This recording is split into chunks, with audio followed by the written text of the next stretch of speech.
una, ano ba yung dapat nating asahan sa isang resibo? Yung default na inaasahan ng taong bayan, kung po pwede, dapat tama, totoong pangalan ng totoong tao yung nakasulat sa isang acknowledgement receipt o resibo. Di ba? Kasi nga, pondo ng bayan yan, so dapat malaman.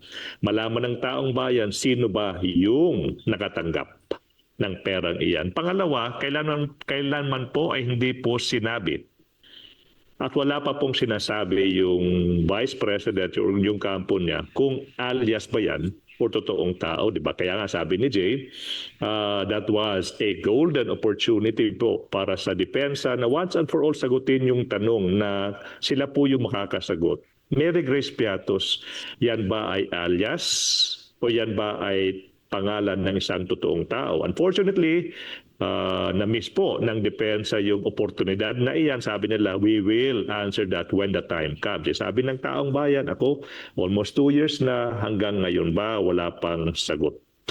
So, hindi pa natin sinasabing peke, alias, kasi po yung makakasagot niyan, yung depensa. Pero